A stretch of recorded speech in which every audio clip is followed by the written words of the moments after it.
केलेले आहेत। म्हणजे मला असं वाटतं की अलीकडच्या काळामध्ये अमोलजींची स्टोरी खूप सगळीकडे व्हायरल झाली। तर मी तुम्हाला आजच भाकीत करतो की येत्या काही दिवसात तुमच्या स्टोरीवर एक सिनेमा निश्चितपणे बनणार आहे।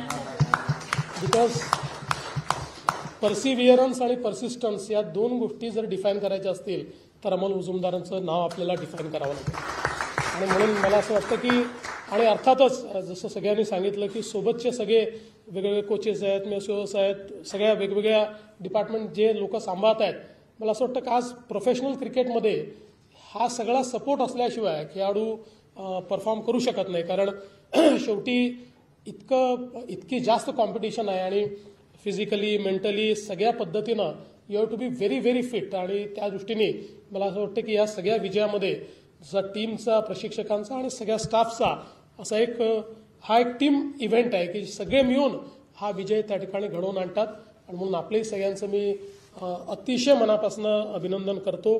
आणि शीतल ओगले तेली यांनी एक चांगली या ठिकाणी त्याला चॅलेंज म्हणा किंवा एक रिक्वेस्ट म्हणा, पण आपल्याला ऑलिम्पिकमध्ये निश्चितपणे क्रिकेट एक असा आहे की ज्याच्यामध्ये गोल्ड मिळू शकतो। आणि ते ऑलिम्पिकचा तो जो क्षण असतो की आपला तिरंगा ज्यावेळेस वर जातो आणि आपलं राष्ट्रगीत वाजतं, मला असं वाटतं तो अगदी मनात साठवून ठेवण्यासारखा क्षण असतो। त्यामुळे तुमच्यासारख्या अतिशय जिद्दी टीमला, जिद्दी या अर्थाने की 17 नंतर तुम्ही ठरवलं की काय झालं तरी आम्हाला जिंकायचं आणि तुम्ही जिंकून दाखवलं, तर मला असं वाटतं अशी जी काही टीम आहे त्या टीमला हे 100% शक्य आहे। म्हणून आमच्या तुम्हाला खूप शुभेच्छा आहेत ऑलिम्पिक्स करता। तुम्ही नक्की त्या ठिकाणी जिंकाल आणि आम्ही सगळे निश्चितपणे तुमच्या पाठीशी आहोत। डायना मॅम या ठिकाणी आहेत।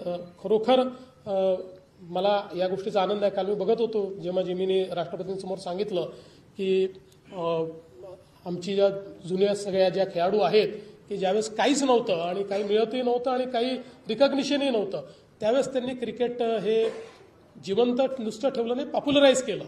त्यामुळे मला असं वाटतं की त्यांचं आपण विशेष या ठिकाणी अभिनंदन करूया।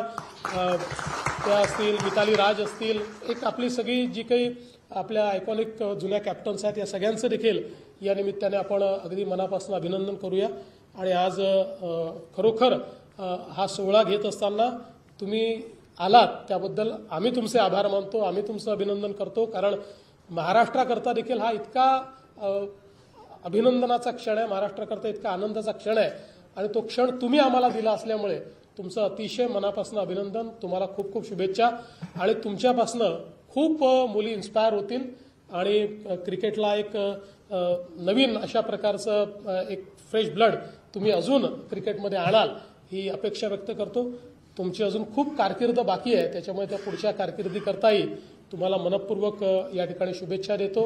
आणि अर्थातच स्मृतीला तिच्या पुढच्या भविष्याकरता देखील विशेष शुभेच्छा देतो। खूप खूप धन्यवाद।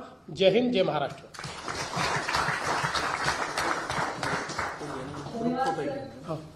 नंतर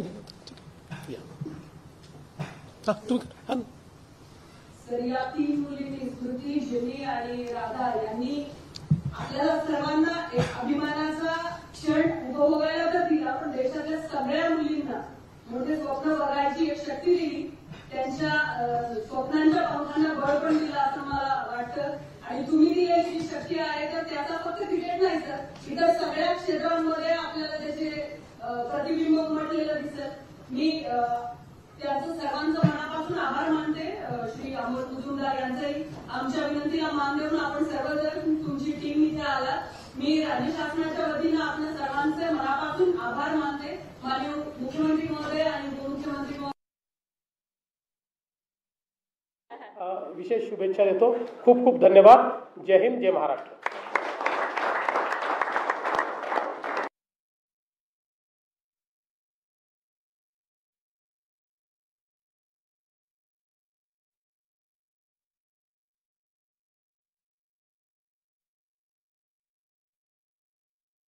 तर राज्य सरकारकडनं आज महिला क्रिकेट वर्ल्ड कप विजेत्या संघाचा सन्मान करण्यात आला आणि त्यामध्ये खास करून महाराष्ट्रातल्या ज्या आपल्या खेळाडू आहेत तर त्यांना राज्य सरकारकडनं सन्मानित करण्यात आलं आणि मुख्यमंत्र्यांनी त्यांचं कौतुक देखील केलं। जेव्हा संपूर्ण संघ महाराष्ट्रामध्ये असेल तेव्हा त्यांचाही सन्मान करूच, मात्र महाराष्ट्रातल्या ज्या वर्ल्ड कप विजेत्या महिला क्रिकेटपटू आहेत त्यांना राज्य सरकारकडनं बोलावून त्यांचा सन्मान केला गेला. उपमुख्यमंत्री अजित पवार सुद्धा या ठिकाणी उपस्थित आहेत आणि आशिष शेलार सुद्धा. तर या सगळ्यांच्या उपस्थितीत मुख्यमंत्र्यांनी महिला क्रिकेटपटूंचा सत्कार केला आणि त्यांच्याविषयी गौरवोद्गार काढले. त्यांचे कोच सुद्धा यावेळी उपस्थित आहेत.